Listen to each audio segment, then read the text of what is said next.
Warahmatullahi wabarakatuh. Selamat datang di channel tutorial statistik 1000 halaman. Saya Sofyan. Pada kesempatan kali ini ingin berbagi pengetahuan dan pengalaman kepada Bapak Ibu semua tentang seni olah data statistik Smart PLS 3. Tema kali ini adalah membahas evaluasi model pengukuran formatif.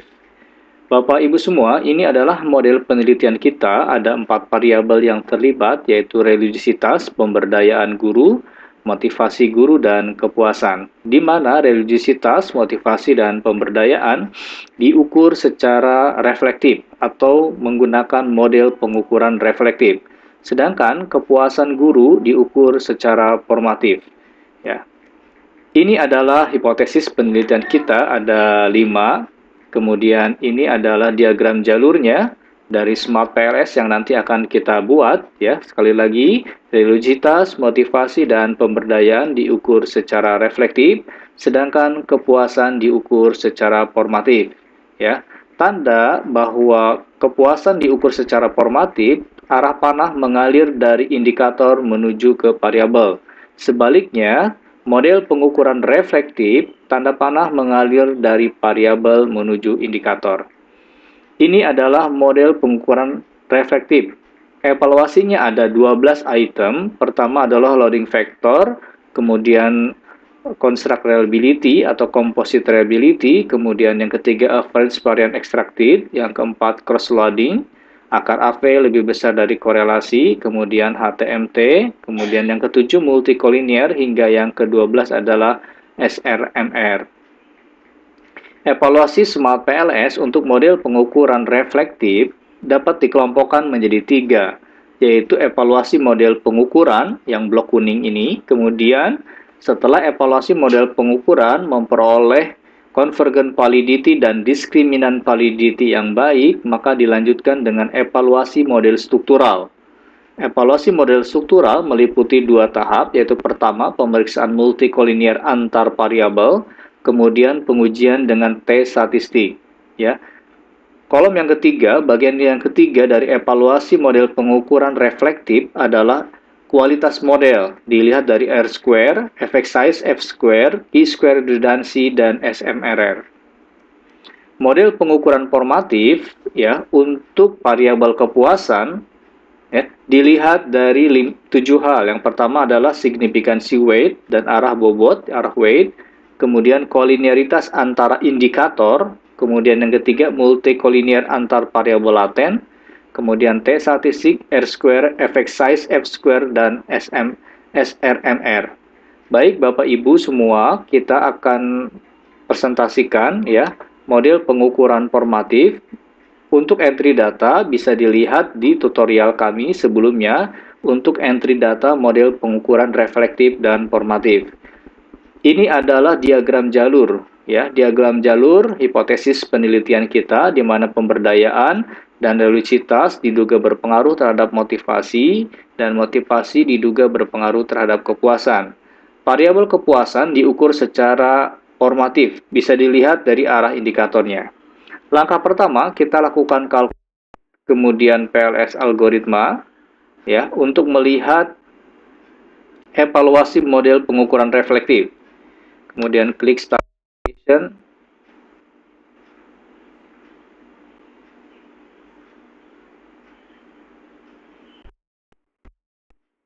Baik, kita menunggu. Kemudian kita kembali lagi ke bagian depan.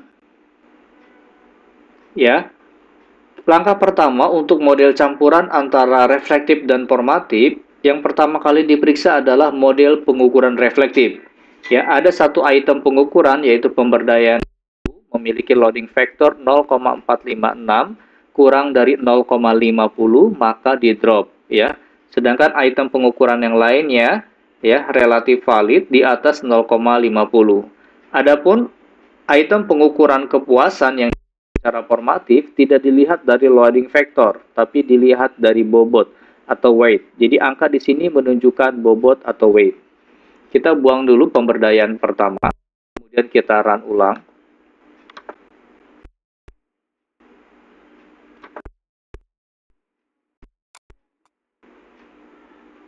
Baik, kita periksa Kembali untuk loading factor, semuanya sudah di atas 0,50 untuk variabel pemberdayaan, religiositas, dan motivasi, maka dapat dikatakan bahwa item pengukuran valid mengukur variabel. Sedangkan untuk kepuasan diukur secara formatif, kita akan melihat dari hasil bootstrap-nya. Kita klik start.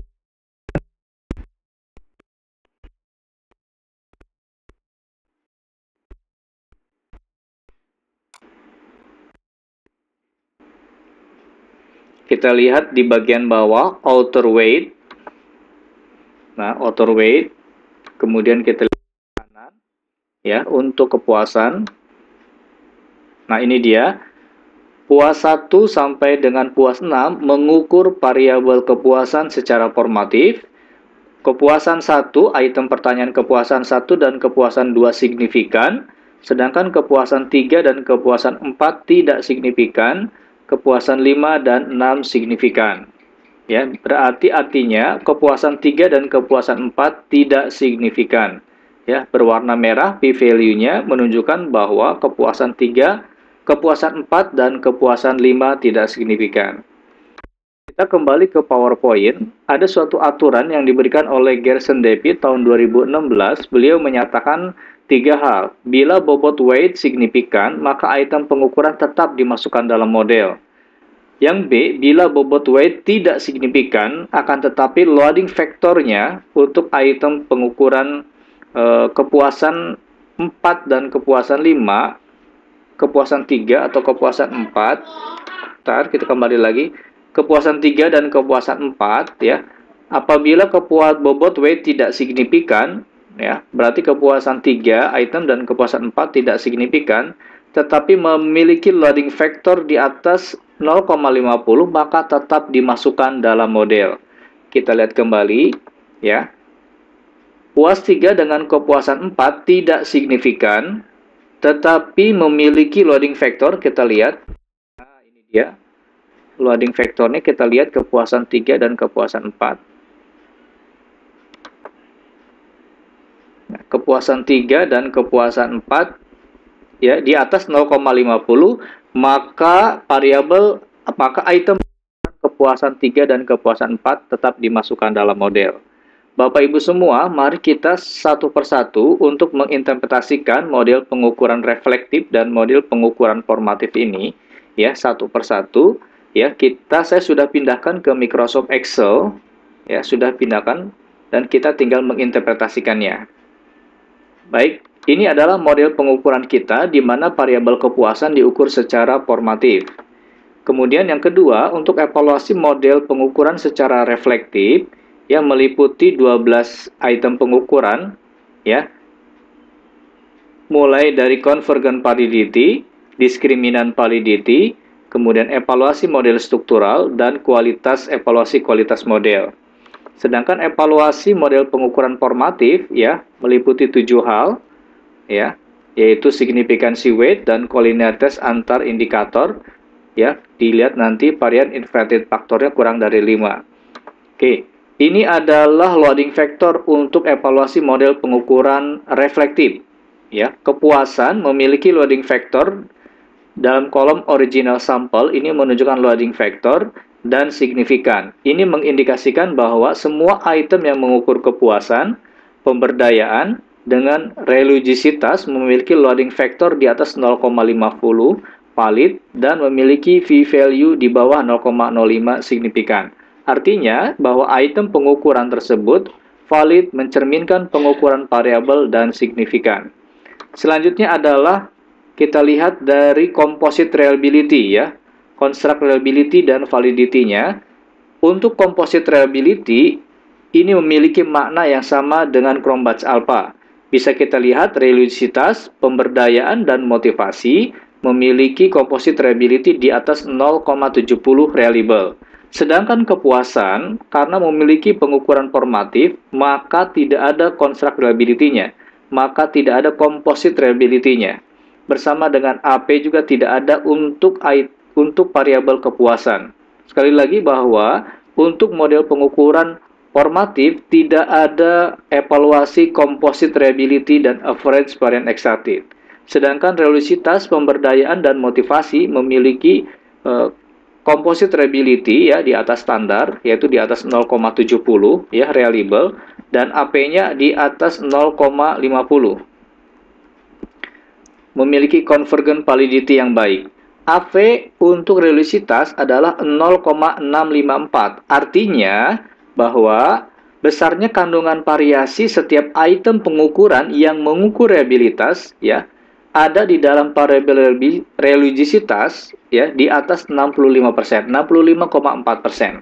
Kemudian pemberdayaan memiliki AV 0,588, artinya bahwa lerata variasi item pengukuran yang mengukur pemberdayaan ya yang dikandung di dalam variabel pemberdayaan memiliki variasi 58,8% dan seterusnya. Selanjutnya adalah diskriminan validity. Ya, diskriminan validity yang pertama adalah Fornell-Laker criterion. Diskriminan validity hanya dilakukan untuk model pengukuran reflektif. Dalam hal ini, maka adalah Fornell dan Laker criterion dapat dilihat dari membandingkan akar AV dengan korelasi antar variabel, ya. Yang berada nilai di tengah-tengah ini, yang saya kasih warna biru ini adalah akar AV.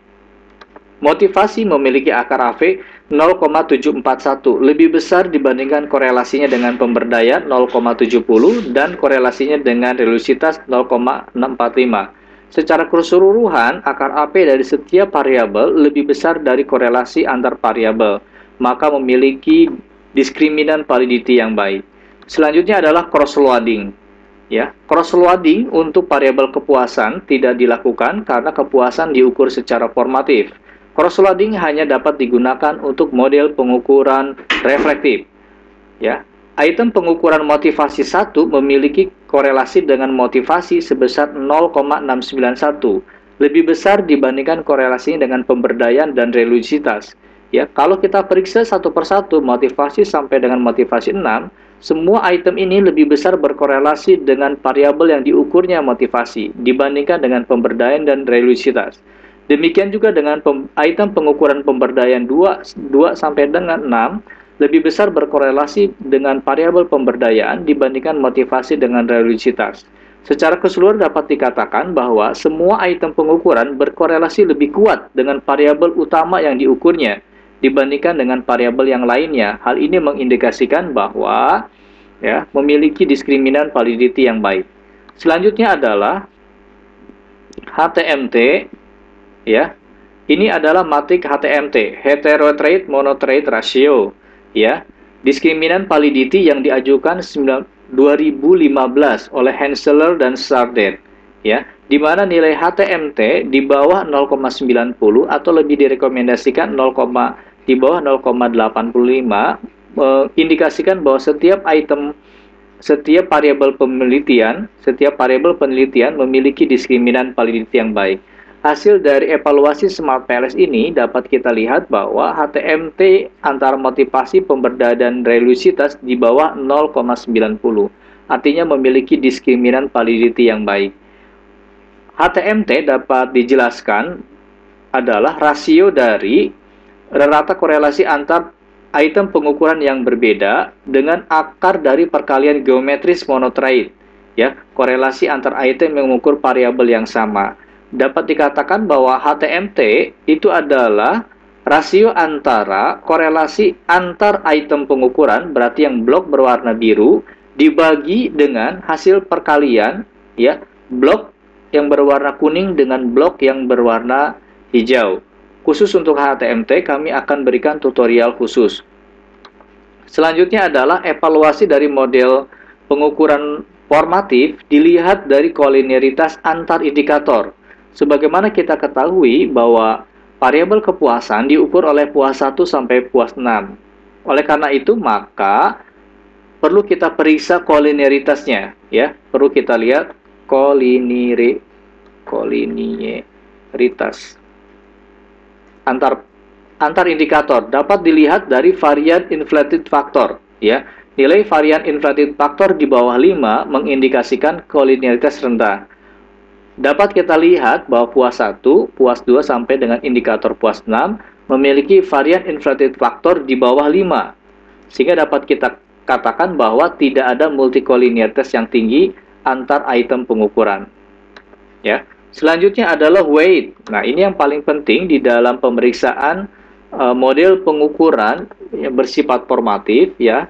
Kita lihat di sini. Item pertanyaan pertama tentang puas adalah kepuasan terhadap gaji. Puas 2 adalah rekan kerja. Kemudian puas yang ketiga adalah promosi. Yang keempat supervisi. Yang kelima adalah jenis pekerjaan. Yang keenam adalah teamwork. Bisa kita lihat bahwa yang tidak signifikan adalah promosi dengan supervisi. Sedangkan item pengukuran yang lainnya yang mempengaruhi atau membentuk variabel kepuasan signifikan. Ya, sebagaimana tadi kami katakan bahwa meskipun promosi dan supervisi ini tidak signifikan, tetapi memiliki bobot loading faktornya, di atas 0,50, maka tetap dimasukkan dalam model. Evaluasi pertama di dalam model struktural itu dilihat dari inner correlation, ya, dilihat dari inner collinearity, ya, apakah terjadi multicollinear antar variabel penelitian, ya, antara variabel penelitian. Ada 4 variabel penelitian kita periksa. Variabel kepuasan dipengaruhi oleh motivasi, pemberdayaan, dan religiositas. Maka kita periksa varian inflated faktornya di bawah 5. Ya, variabel motivasi dipengaruhi oleh pemberdayaan dan religiositas. Ya, kita lihat varian inflated faktornya 1,6 di bawah 5. Ini mengindikasikan bahwa tidak ada multikolinear antar variabel penelitian. Selanjutnya adalah pengujian model struktural, yaitu signifikansi Fed coefficient. Pertama adalah motivasi terhadap kepuasan memiliki koefisien jalur 0,367 dan signifikan. Ini artinya bahwa meningkatnya motivasi seorang guru akan signifikan mempengaruhi kepuasannya. Yang kedua adalah pemberdayaan terhadap kepuasan juga memiliki koefisien jalur 0,430 dan signifikan. Sedangkan yang tidak signifikan adalah pengaruh langsung religiositas terhadap kepuasan, ya, memiliki koefisien jalur 0,093 dan V-value-nya 0,487 di atas 0,05, ya, di atas 0,05 ini tidak signifikan. Baik, dari hipotesis kita, dari 5 hipotesis kita, ada satu hipotesis yang tidak signifikan, yaitu pengaruh religiositas terhadap kepuasan. Langkah selanjutnya adalah kebaikan model, ya. Kebaikan model di dalam partially square, di dalam Smart PLS dilihat dari pertama adalah R-square, ya. Pertama adalah R-square. Variabel yang mempengaruhi kepuasan memiliki R-square sebesar 0,642. Artinya bahwa motivasi, kemudian pemberdayaan dengan religiositas memiliki pengaruh atau mampu menjelaskan variasi kepuasan sebesar 64,2%. Sedangkan religiositas dan pemberdayaan mempengaruhi motivasi atau menjelaskan variasi variabel motivasi sebesar 56,2%. Kembali ke bagian yang pertama, bila kita lihat aturan yang dilakukan oleh Haier, ya, ini aturannya Haier, saya copy pastekan, ya, untuk R-square. Ya, ini aturan yang diberikan oleh Haier. Nah, kita lihat aturan dilakukan oleh Haier berarti kalau sekitar 0,50 memiliki pengaruh moderat. Artinya bahwa kepuasan dipengaruhi oleh 3 variabel penelitian yang lainnya bersifat dengan tingkat pengaruh moderat. Begitu juga dengan pengaruh terhadap motivasi. Selanjutnya adalah F-square. F-square menjelaskan pengaruh setiap variabel pada level struktural. Kita kembali lagi ke bagian depan.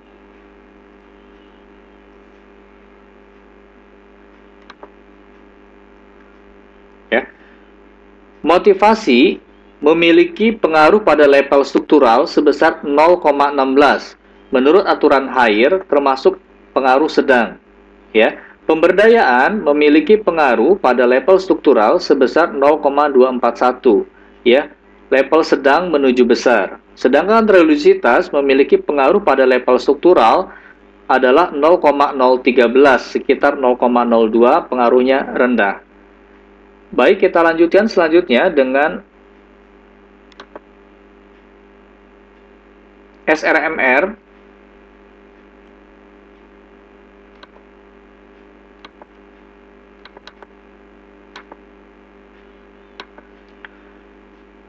Selanjutnya adalah SRMR dan Q-square redundancy. Q-square redundancy itu menunjukkan seberapa baik ya model memiliki predictive relevance. Apabila Q-square redundancy-nya di atas 0, menunjukkan bahwa model memiliki predictive relevance. Ini dapat diartikan ya nilai Q-square redundancy-nya. Ya, Q-square redundancy untuk kepuasan, untuk motivasi itu adalah 0,290 ya. Q-square redundancy untuk motivasi adalah 0,290. Ini mengindikasikan bahwa pemberdayaan dan religiositas memiliki predictive relevance dalam memprediksi variasi variabel motivasi ya. Smart PLS 3 mengeluarkan nilai redundancy untuk kepuasan. Akan tetapi, kami menginduk kepada referensi yang ditulis oleh Henselers 2009 bahwa untuk variabel Q-square redundancy hanya berlaku untuk model pengukuran yang sifatnya reflektif. Sedangkan kepuasan, model pengukurannya bersifat formatif, sehingga kami tidak menafsirkan arti dari Q-square redundancy-nya. Terakhir adalah SRMR. SRMR hampir sama ya, memiliki makna dengan SRMR dalam Risrel dan Amos, yaitu Standardized Root Mean Square Residual. Ya, seberapa dekat residual tersebut antara matrik korelasi, dalam hal ini adalah matrik korelasi taksiran model dengan matrik korelasi dari sampel data. Ya, semakin dekat maka semakin baik. Yang mengindikasikan bahwa nilai SRMR itu harus sangat kecil sekali ya. Ada di bawah 1, di bawah 0,09, dan di bawah 0,08. Ini maaf, di bawah 0,10. Ya. Nilai dari hasil model kita adalah estimate model adalah 0,085, di bawah 0,09. Masih memiliki kecocokan yang baik. Baik Bapak Ibu, terima kasih atas perhatian yang luar biasa atas paparan kami kali ini. Bila membutuhkan e-book 1000 halaman dapat menghubungi kami. Terima kasih. Assalamualaikum warahmatullahi wabarakatuh.